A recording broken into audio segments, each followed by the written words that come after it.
السلام عليكم ورحمة الله.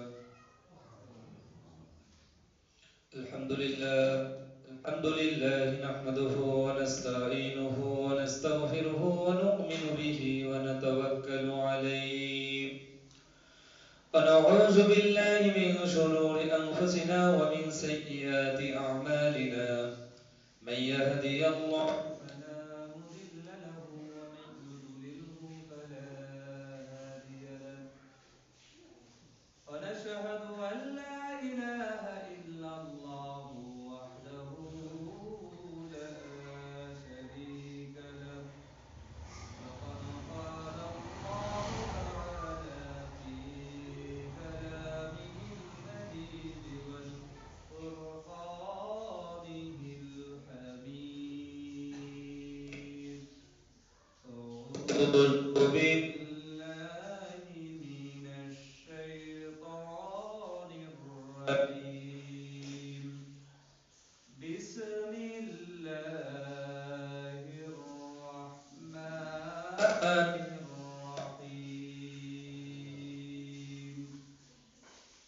قوا أنفسكم وأهلكم نارا.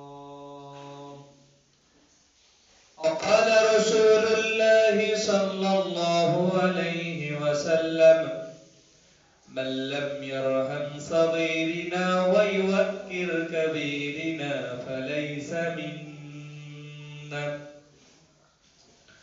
আলহামদুলিল্লাহ, সমস্ত তারিফ ও প্রশংসা মহান আল্লাহ রাব্বুল আলামিনের জন্য, যে আল্লাহ সুবহানাহু ওয়া তাআলা আমাদেরকে পবিত্র রজব মাসের প্রথম জুমাতে মসজিদে একত্রিত হওয়ার তৌফিক দান করেছেন। কালিমাতুশ শুকর আদায়ার্থে সকলে বলছেন আলহামদুলিল্লাহ।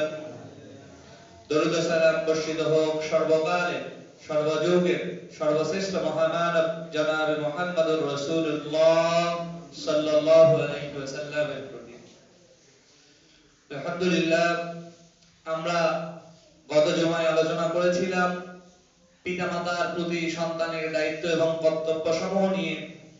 আমাদের দেশে দেখা যায় পিতামাতার হক, পিতামাতার অধিকার এ বিষয়ে অনেক আলোচনা হয়ে থাকলেও সন্তানের প্রতি পিতামাতার যে কিছু দায়িত্ব এবং কর্তব্যগুলো রয়েছে, এই দায়িত্ব এবং কর্তব্যগুলো সম্পর্কে আমরা আলোচনাও করি না, যার ফলশ্রুতিতে দেখা যায় সন্তানের প্রতি পিতামাতার যে দায়িত্ব এবং কর্তব্যগুলো রয়েছে এগুলো আমরা ভুলে যাই। কি বলেন, ঠিক কি না? এজন্য করে ইসলাম এমন একটা ধর্ম, এমন একটা জীবন বিধান যেটা শুধু পিতামাতার অধিকার শিখায় নাই, যেটা শুধু নামাজ পড়ানো শিখায় নাই, যেটা শুধু হজ করা শিখায় নাই, রোজা করা শিখায় নাই, যাকাত দিতে বলে নাই। যাবতীয় জিনিস একজন মানুষের জীবনের শুরু থেকে শেষ পর্যন্ত, রাষ্ট্র কিভাবে চালাবে, রান্নাঘরে কিভাবে কাজ করবে, এরপরে সমাজের মধ্যে কিভাবে বিচার ফয়সালা করবে, যাবতীয় বিধিবিধান আল্লাহ রাব্বুল আলামিন কোরআনুল কারীমের মধ্যে এবং নবীজি সাল্লাল্লাহু আলাইহি ওয়াসাল্লাম তার হাদিস সমূহের মধ্যে আমাদেরকে শিক্ষা দিয়েছেন। কি বলেন, ঠিক কি না? এজন্য বলা হয় Islam is a complete code of life. ইসলাম একটি পরিপূর্ণ জীবন বিধান। অন্যান্য ধর্মের মতো, হিন্দু বলেন, বৌদ্ধ বলেন, খ্রিস্টান বলেন, অন্যান্য ধর্মের মতো আমাদের ইসলাম শুধু একটি ধর্ম নয়। সারা জীবন মানুষ কিভাবে কাজ করবে, কিভাবে চললে সমাজে শান্তি শৃঙ্খলা থাকবে, কিভাবে চললে দুনিয়ার মানুষগুলো দুনিয়ার জীবনে মুক্তি, দুনিয়ার জীবনে শান্তি এবং পরকালীন জীবনে মুক্তি পাবে, সবকিছু আল্লাহ রাব্বুল আলামিন এবং তার রাসূলের মারফতে কোরআন এবং হাদিস দ্বারা আমাদেরকে শিক্ষা দিয়েছেন। অনুরূপভাবে পিতামাতার অধিকারের কথা যেমন কোরআনুল কারীমের মধ্যে আছে, সন্তানের অধিকারের কথাও কোরআন এবং হাদিসের অসংখ্য জায়গায় আল্লাহ রাসূল সাল্লাল্লাহু আলাইহি ওয়াসাল্লাম এবং আল্লাহ রাব্বুল আলামিন আমাদেরকে শিক্ষা দিয়েছেন।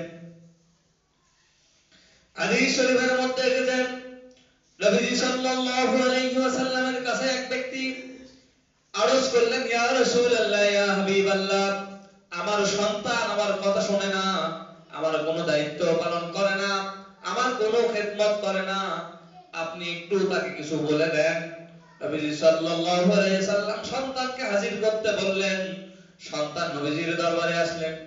এসে সন্তান এবং নবীজি সাল্লাল্লাহু আলাইহি সাল্লামকে বলছেন, ইয়া রাসূলুল্লাহ, ইয়া হাবিবাল্লাহ, শুধু আমি পিতামাতার খিদমত করব, সেবা করব, এটাই কি আপনি শিক্ষা দিয়েছেন?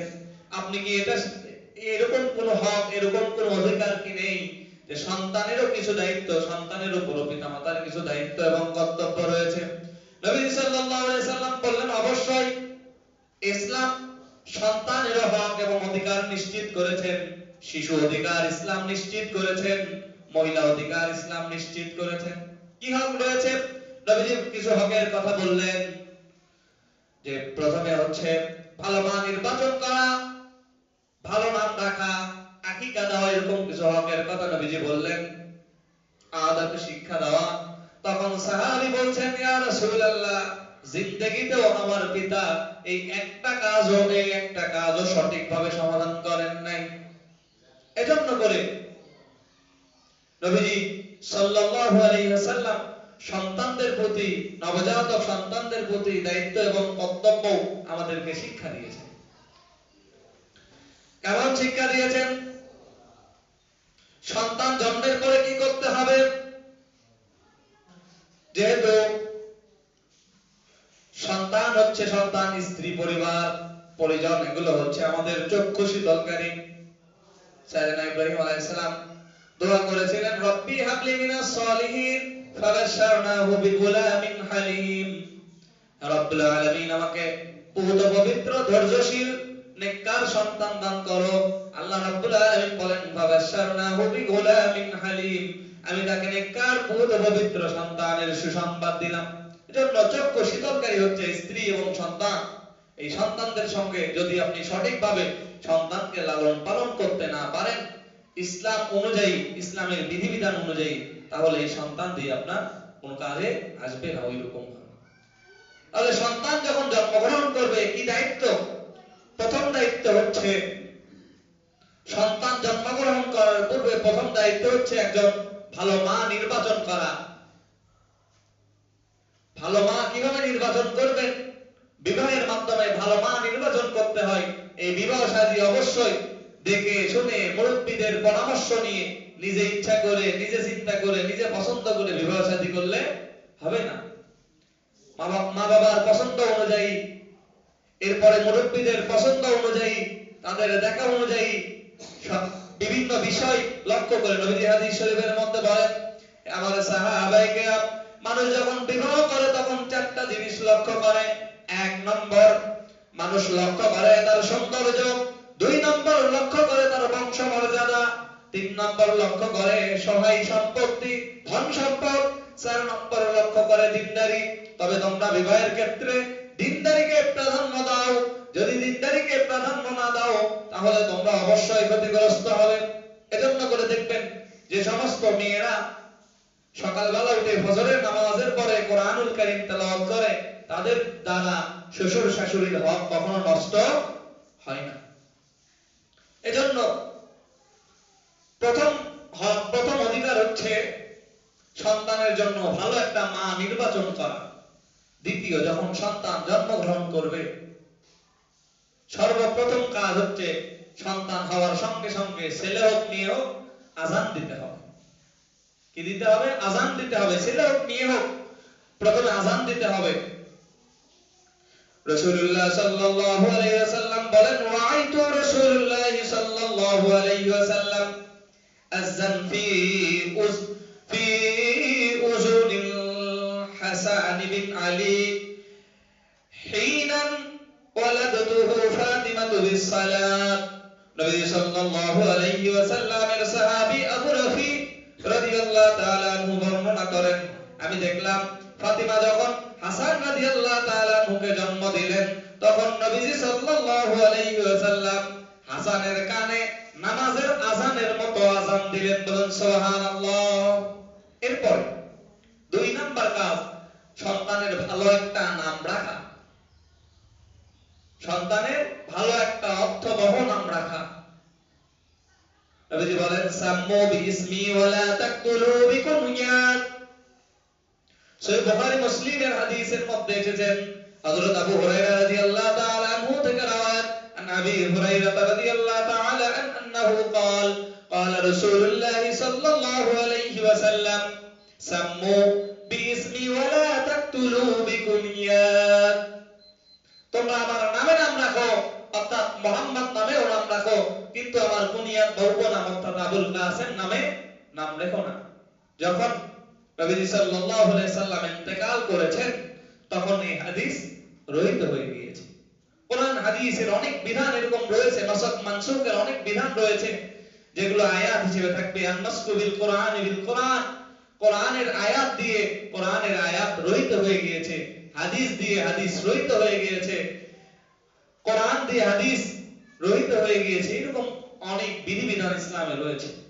তো যাই হোক, আমরা যে কথা বলছিলাম সন্তানের ভালো একটা নাম রাখা।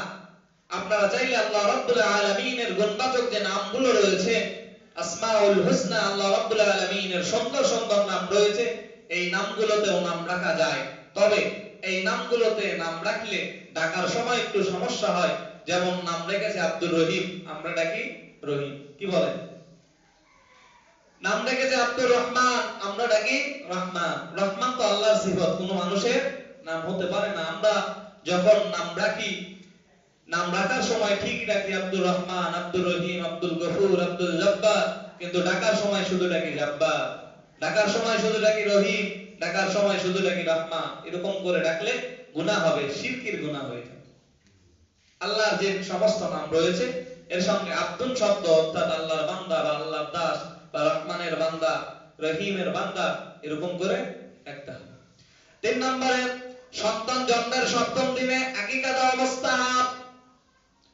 নবী সাল্লাল্লাহু আলাইহি ওয়াসাল্লামের সাহাবী বলেন, আমি দেখেছি নবী সাল্লাল্লাহু আলাইহি সাল্লাম যখন হাসান এবং হুসাইন জন্মগ্রহণ করলেন, নবী সাল্লাল্লাহু আলাইহি সাল্লাম হাসান এবং হুসাইন রাদিয়াল্লাহু তাআলা আনহুমা দুইজনের জন্য 2টি মেষ জবাই করে আকিকা দিলেন। বলেন সুবহানাল্লাহ। সন্তানের আকিকা দেওয়া এটা মুস্তাহাব আমল। এই আকিকাটা দিতে হয় কবে? সন্তান জন্মের 7ম দিনে। মানে আপনার সন্তান যদি শুক্রবারে জন্মগ্রহণ করে, পরের বৃহস্পতিবারে আপনি আকিকা দিবেন, এটাই মুস্তাহাব। আপনার সন্তান জন্মগ্রহণ করলো শনিবারের দিনে, পরের শুক্রবারের দিনে আপনি আপনার সামর্থ্য অনুযায়ী আকিকা দিবেন। ছেলে সন্তান হলে আপনি চাইলে একটা ছাগল বা 2টা ছাগল, একটা ভেড়া, 2টা ভেড়া, একটা দুম্বা, 2টা দুম্বা, অথবা একটা গরু, এরকম করে আপনি আকিকা দিতে পারেন। যদি আপনার মেয়ে সন্তান হয় তাহলে একটা ছাগল, একটা দুম্বা বা একটা ভেড়া, এরকম করে আপনি আকিকা দিতে পারেন। এরপরে 7ম দিনে সন্তানের মাথার চুলগুলো কেটে দেওয়া। সন্তান জন্মের 7ম দিনে মাথার চুলগুলো কেটে দেওয়া।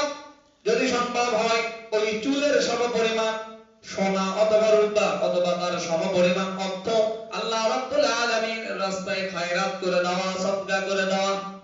এরপরে সন্তানদেরকে মায়ের একটা অধিকার এবং হক রয়েছে, সেটা হচ্ছে হাওলাইনি কামিলাইন। আল্লাহ রাব্বুল আলামিন কোরআনুল কারীমের মধ্যে বলেন 2 থেকে 2.5 বছর বয়স পর্যন্ত সন্তানকে দুধ পান করানো। আরেকটা কাজ আছে, যে কাজটা আমরা একটু ভিন্ন ভাবে করি। আমাদের সমাজে আমরা যে কাজটা করি এটাকে বলা হয় মুখে ভাত দেওয়া। কি বলে? সম্ভবত এই সংস্কৃতিটা এসেছে হিন্দুয়ানি সম্প্রদায় থেকে। যেহেতু আমাদের বাংলাদেশ, পাশাপাশি ভারত এবং পাকিস্তান, এই সমাজগুলোতে আগে থেকে আমাদের পূর্বপুরুষ যারা ছিলেন তারা হিন্দু বেশি ছিলেন। বিভিন্ন আল্লাহর ওলিদের দাওয়াতে শাহ জালাল রাহমাতুল্লাহ আলাইহি আমিনী, আমাদের বগুড়াতে শাহ সুলতান বালকি মাইন সাওয়ারি রাহমাতুল্লাহ আলাইহি, শাহ জালাল, শাহ পরান, শাহ মাকদুম খান জাহান আলী রাহমাতুল্লাহ আলাইহি, তাদের দাওয়াতে যেহেতু আমাদের দেশসমূহে বাংলাদেশ, ভারত, পাকিস্তান, এই দেশগুলোতে ইসলামের সুমহান বাণী পৌঁছে গিয়েছে, সুতরাং আমাদের চলার মধ্যে, আমাদের ফিরার মধ্যে, আমাদের রক্তের মধ্যে এই হিন্দুয়ানি কিছু সভ্যতা রয়ে গিয়েছে। তবে হাদিসে কাছাকাছি একটা জিনিস আছে। কি জিনিস? নবী সাল্লাল্লাহু আলাইহি ওয়াসাল্লাম লক্ষ্য করেছেন, হযরত আনাস রাদিয়াল্লাহু তাআলা আনহু বলেন, হযরত আনাস রাদিয়াল্লাহু তাআলা আনহু তখন ছোট ছিলেন, ছোট বয়সী। তখন আনাস রাদিয়াল্লাহু তাআলা আনহুকে তার মা নবীজি সাল্লাল্লাহু আলাইহি সাল্লামের কাছে নিয়ে আসলেন নিয়ে এসে বলছেন, ইয়া রাসূলুল্লাহ, ইয়া হাবিবাল্লাহ, আনাস আপনার ছোট্ট খাদেম, আনাসকে আপনি গ্রহণ করেন। নবীজি সাল্লাল্লাহু আলাইহি সাল্লাম মুখের থেকে নবীজি একটা খেজুর নিলেন, মুখের থেকে তার মুখে দিলেন, নবীজির মুখে দিলেন, মুখে দিয়ে ওখান থেকে কিছু একটি অংশ, খেজুরের একটু অংশ নবীজি একটু লালা মোবারক আনাস রাদিয়াল্লাহু তাআলা আনহুর মুখে দিলেন। তাহলে মুখে ভাতের পরিবর্তে হাদিস থেকে আমরা যেটা পাই সেটা হলো, সন্তান যখন একটু বড় হবে, কয়েকদিন অতিবাহিত হয়ে যাবে, একজন নেককার, পরহেজগার, অভিজ্ঞ লোক, অভিজ্ঞ আলেম, এইরকম আলেমের কাছে নিয়ে যে মুখে ভাতের পরিবর্তে আপনি একটা খেজুর নিয়ে যান, একটু মধু নিয়ে যান, আলেম বা একজন বুজুর্গ ব্যক্তি বা একজন নেককার ব্যক্তি অথবা একজন শায়েখ, একজন মুরব্বী ব্যক্তি আপনার ওই সন্তানের মুখে ওই খাবারটা একটু উঠিয়ে দিবে। এটা সুন্নাহ সম্মত কাজ, এটা শরীয়ত সম্মত কাজ। এরপরে সন্তানদেরকে আদব শিক্ষা দিবেন, সন্তানদেরকে নিজের কাছে রাখবেন, সন্তানদেরকে সময় দিবেন, সন্তানদের সঙ্গে খেলবেন একটু। নবী সাল্লাল্লাহু আলাইহি সাল্লাম একদিন আসরের জামাতে সিজদায় দিয়ে আর উঠছেন না। কিছু কিছু সাহাবায়ে কেরাম ভাবলেন নবীজি মনে হয় ইন্তেকাল করেছেন অথবা অসুস্থ হয়েছেন অথবা ওহী নাযিল হচ্ছে। যেহেতু নবীজি সাল্লাল্লাহু আলাইহি সাল্লাম দীর্ঘ সময় ধরে সিজদা থেকে উঠছেন না, সিজদা থেকে নবীজি উঠলেন, লম্বা সময় পরে সিজদা থেকে নবীজি সাল্লাল্লাহু আলাইহি ওয়াসাল্লাম উঠলেন। নামাজ শেষ হলো, সাহাবায়ে কেরাম জিজ্ঞেস করলেন, ইয়া রাসূলুল্লাহ, ইয়া হাবিবাল্লাহ, কি এমন হয়েছিল নামাজের মধ্যে সিজদা থেকে আপনি উঠছিলেন না? আপনি কি অসুস্থ হয়ে গেলেন অথবা নতুন কোনো ওহী নাযিল হলো কিনা, জিবরাইল এসেছিল কিনা? নবী সাল্লাল্লাহু আলাইহি সাল্লাম বলেন, না, আমার নাতি হাসান, আমার নাতি হাসান অথবা আমার নাতি হুসাইন আমার কাঁধের উপর উঠেছিল, পিঠের উপর উঠেছিল, আমি যদি সিজদা থেকে উঠতাম সন্তানটা পড়ে যেত। বলেন সুবহানাল্লাহ। এত শিশু প্রিয় নবী ছিলেন। নবী হাদিস শরীফের মধ্যে বলেন, মান লাম ইয়ারহাম সাগীরিনা ওয়া ইউক্কির কাবীরিনা ফালাইসা মিন্না, যে ব্যক্তি আমার উম্মতের শিশু বাচ্চাদেরকে স্নেহ করে না, মহব্বত করে না, ভালোবাসে না এবং যারা মুরব্বিদেরকে সম্মান করে না, ফালাইসা মিন্না, সেই ব্যক্তি আমার উম্মতি না। বলুন নাউযুবিল্লাহ। যে ব্যক্তি শিশু সন্তানদেরকে মহব্বত করে না, ভালোবাসে না, সে ব্যক্তি আমার উম্মতি না। আমাদের কিছু কিছু এলাকার মসজিদে দেখা যায় ছোট ছোট বাচ্চারা যদি মসজিদে আসে, একটু হাসাহাসি করে, একটু কথাবার্তা বলে, তখন দেখা যায় আমরা যারা বড় আছি, তারা মুরব্বী রয়েছি, যারা যুবক রয়েছি, তারা ওই সন্তানদেরকে কি করি? ধমক দিই, খারাপ ব্যবহার করি, তাদের সঙ্গে ভালো আচরণ করি না। এটা আসলে উচিত নয়। ছোট ছোট বাচ্চারা মসজিদে আসবে, এরা খেলাধুলা করবে, হাসাহাসি করবে, কারণ এরা তো জানে না মসজিদে কি হয়।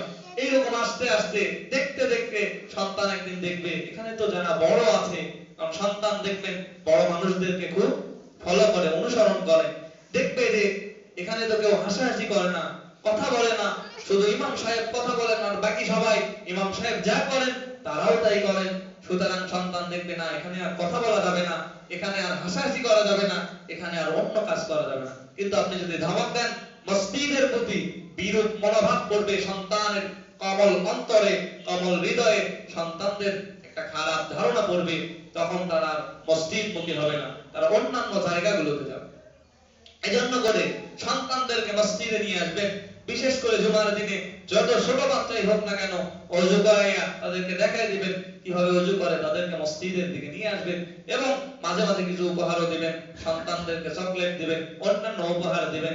তবে বেশি চকলেটও আবার স্বাস্থ্যের জন্য ক্ষতিকর, ছোট বাচ্চার জন্য ক্ষতিকর, তাতে পোকা ধরে যায়। এজন্য বিভিন্ন উপহার দিবেন, মাঝে মাঝে সন্তানদেরকে মসজিদে নিয়ে আসবেন। আমাদের দেশে এরকম হয়, আর অন্যান্য দেশে দেখা যায় সন্তানরা প্রচুর কথাবার্তা বলছে। তুরস্ক এবং মধ্যপ্রাচ্যের বিভিন্ন দেশগুলোর মসজিদে লেখা থাকে, তোমার নামাজের মধ্যে যদি পিছন কাতার থেকে, পিছনের দিক থেকে সন্তানদের আওয়াজ না শোনা যায়, বাচ্চাদের হাসি কান্নার আওয়াজ না শোনা যায়, তাহলে পরবর্তী প্রজন্ম সম্পর্কে ভয় করো। আজকে আমরা যারা মসজিদে ভালোভাবে নামাজ পড়ছি, আমরা 20 বছর, 30 বছর, 50 বছর পরে আমরা থাকবো। এই জায়গাগুলো দখল করবে কারা? এখন যারা ছোট আছে, এখন যারা শিশু আছে, এখন যারা হইচই করছে, এখন যারা কথা বলছে, এখন যারা এদেরকে ওদেরকে আরেকটু ঠোকাঠুকি করছে, এই সন্তানগুলোই আমাদের মসজিদ আবাদ করবে। কি বলেন, ঠিক কিনা? এজন্য মসজিদে মাঝে মাঝে বিভিন্ন অনুষ্ঠান করা এবং এই অনুষ্ঠানগুলোতে সন্তানদেরকে নিয়ে আসা, জুমার দিনে সন্তানদেরকে নিয়ে আসা, ঈদগাহে সন্তানদেরকে নিয়ে যাওয়া। এরপরে সন্তানদেরকে আদব শিক্ষা দেওয়া, কিভাবে ওযু করতে হয়, কিভাবে নামাজ পড়তে হয়, কোরআনুল কারীমের শিক্ষা দেওয়া। প্রথম শিক্ষা হবে কোরআনুল কারীম। প্রথম শিক্ষা হবে সন্তান কিভাবে ঘুমানোর সময় কিভাবে ঘুমাবে, ঘুমানোর সময় কি দোয়া পড়বে, পেশাব করার সময় কি দোয়া পড়বে, বাথরুমে ঢোকার সময়, প্রবেশের সময় কি দোয়া পড়বে, বের হওয়ার সময় কি দোয়া পড়বে, নামাজ কিভাবে পড়তে হয়, এরকম করে সন্তান দোয়াগুলো পড়তে থাকে। ছোট বাচ্চারা খুব অনুকরণীয় হয়। দেখবেন আপনি নামাজ পড়ছেন, আপনার পাশে আপনার সন্তান অথবা আপনার নাতি অথবা আপনার নাতনি এসে গিয়েছে, ওরা কিছুই জানে না, ৩-৪ বছরের সন্তান হয়তো বা আরো কম বয়সের সন্তান। আপনি পড়ছেন রুকুতে যে সুবহান রাব্বিয়াল আযীম, এরপরে আপনি সিজদায় যে পড়ছেন সুবহান রাব্বিয়াল আলা, ওই সন্তান দেখবেন মুখ নড়ায়, কিচ্ছু কিন্তু জানে না, আপনি মুখ নড়াচ্ছেন, দেখে দেখে মুখ নড়ায়। ফেরেশতাদেরকে আল্লাহ রাব্বুল আলামিন ডাক দিয়ে বলেন, ফেরেশতারা আমার এই সন্তান, এই ছোট্ট বাচ্চা কি বলে? রব্বুল আলামিন কিছু তো বলতে পারে না, সে তার মায়ের সঙ্গে দাঁড়িয়েছে, সে তার বাবার সঙ্গে দাঁড়িয়েছে অথবা দাদার সঙ্গে দাঁড়িয়েছে, বলে তার মা বাবা আত্মীয় স্বজন বা দাদা যার সঙ্গে দাঁড়াক না কেন, সে কি পড়ছে? বলে আপনার বান্দা পড়ছে সুবহান রাব্বিয়াল আযীম, আপনার বান্দা পড়ছে সুবহান রাব্বিয়াল আলা, আপনার বান্দা পড়ছে আলহামদুলিল্লাহি রাব্বিল আলামিন আর রহমানির রহিম। আল্লাহ রাব্বুল আলামিন ফেরেশতাদেরকে বলেন, আমার বান্দার আমলনামায় যে সওয়াব হয়েছে, ওই ছোট শিশু, ওই ছোট বাচ্চার আমলনামাও এই সমপরিমাণ সওয়াব লিখে দাও। বলেন সুবহানাল্লাহ। এজন্য করে সন্তানদেরকে এই শিক্ষাগুলো দিতে হবে, কিভাবে খাবার খেতে হয়, কিভাবে লোকমা তুলে নিতে হয়, বড়দের সঙ্গে মুরব্বিদের সঙ্গে দেখা হলে সালামের শিক্ষাটা দিতে হবে। বলেন আফসুস সালাম ওয়া ইতা'আত তা'আম সাল্লু ওয়া বিল-লাইলি আন-নাসু নিয়াম তাদখুলুল জান্নাতা বিস-সালাম। আফসুস সালাম, তোমরা সালামের প্রচার প্রসার ঘটাও, যাকে চিনো তাকেও সালাম দাও, যাকে চিনো না তাকেও সালাম দাও, পরিচিতরে খাবার খাও, অপরিচিতরে খাবার খাও, তাদখুলুল জান্নাতা বিস-সালাম। এবং এই আমলগুলো যদি করো, রাতে উঠে নামাজ পড়ো, এই আমলগুলো যদি করো, আল্লাহ রাব্বুল আলামিন তোমাদেরকে জান্নাত থেকে সালাম পাঠিয়ে দিবে। বলুন সুবহান। এজন্য করে আসুন সন্তানদের যে হক এবং অধিকারগুলো রয়েছে, এই হক এবং অধিকারগুলো আমরা আদায় করি।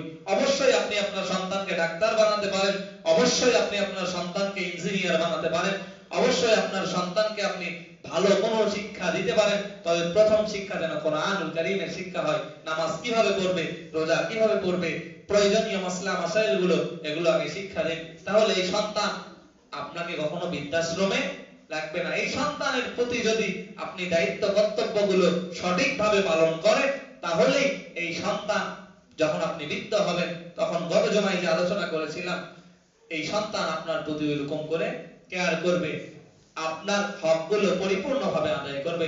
আল্লাহ সুবহানাহু ওয়া তাআলা কথাগুলোর উপর আমাদের প্রত্যেককে আমল করার তৌফিক দান করুন। সকলে বলি আল্লাহুম্মা আমিন। আসসালামু আলাইকুম ওয়া রাহমাতুল্লাহি ওয়া বারাকাতুহু। যারা সুন্নাত পড়েননি, কল্লা জমা পড়েন।